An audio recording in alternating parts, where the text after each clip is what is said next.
Okay, so in this video, I want to talk about coping with stress. So coping with stress, because most of the info so far in this playlist has been pretty terrible news. And I want to shift over to some more fun topics, like how do we start to alleviate some of the stress that's constantly pounding us down? And the first area that I want to talk about is perceived control.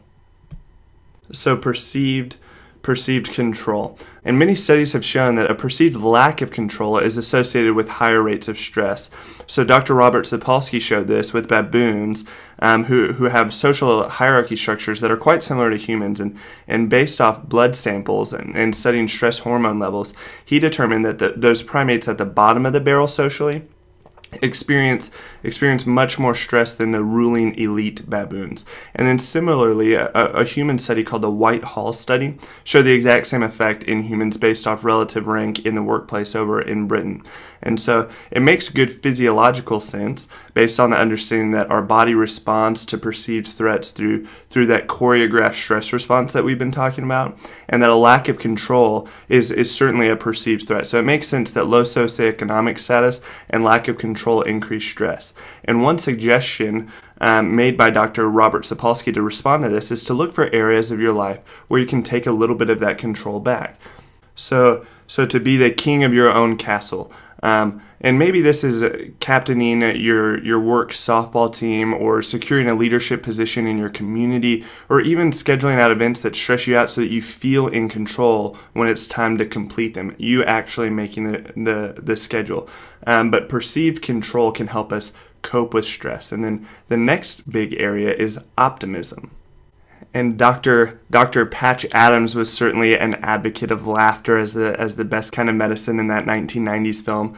But that advice is probably not trivial. And many studies have connected humor and optimism with decreased stress. And so it's probably much easier said than done, but nurturing an optimistic outlook can be a great way to cope with stress. So we've got perceived control and we've got optimism.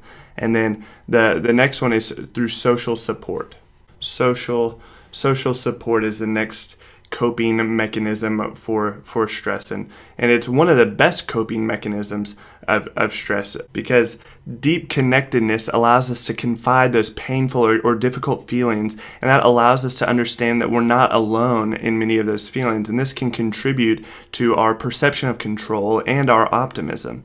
Also, supportive communities are associated with better eating and exercise and sleeping patterns. So some examples of social supports that have been verified by studies to positively benefit stress coping include marriage, domesticated animals like puppy dogs and kitty cats, and close friendships. So social support, optimism, and perceived control are all great coping mechanisms for dealing with stress. But while all the coping mechanisms can help us experience less stress, sometimes those stressors are unavoidable and we simply need to manage them. So I also want to talk about managing stress. So managing stress, and when the stress is there, how do we manage it? And the first stress management tool that I want to talk about is exercise. So exercise. And exercise gives us the ability to decrease our chance of cardiovascular disease, because exercise is going to contribute to our increased cerebrovascular health with our brain and our hearts and our blood vessels. And it's going to increase neurogenesis. It's going to help us grow new neurons and processes.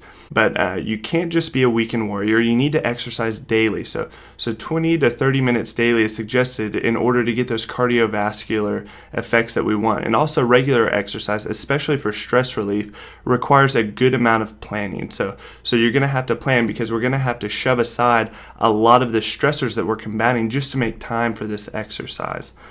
So we've got exercise, and then we've also got meditation.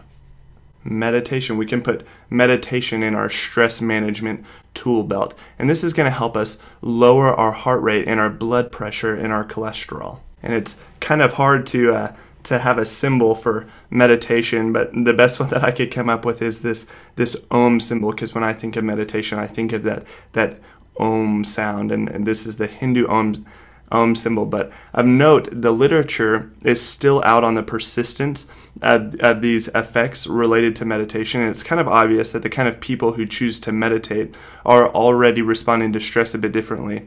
But still, it has shown great results in combating the negative cardiovascular effects of stress. So we're going to put that in our tool belt. We've got meditation.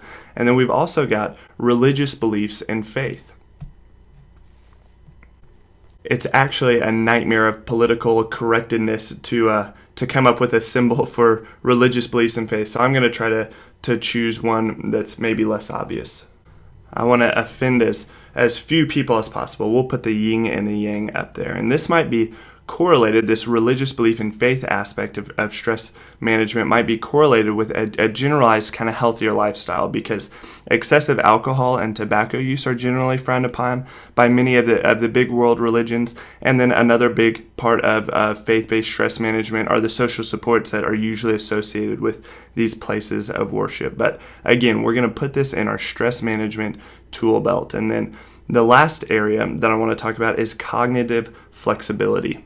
So cognitive flexibility. So cognitive flexibility is going to give us the ability to take one step back and kind of reformulate the way that we're approaching the stress if it's not working, if the way we're approaching it's not working. So as an example of this, the Serenity Prayer is kind of this mantra used a lot in 12-step meetings. So it goes something like, Lord, grant me the serenity to accept the things I can't change, the courage to change the things I can, and the wisdom to know the difference. And so the benefit of perspective change is huge in our body's perception of stressors, of what is stressing us out and how we're responding with our stress reaction. So often the limiting reagent in this situation is the wisdom part. And so a good way to work on this area is through some outside help, maybe especially somebody that's professionally trained in psychological healthcare, like a counselor.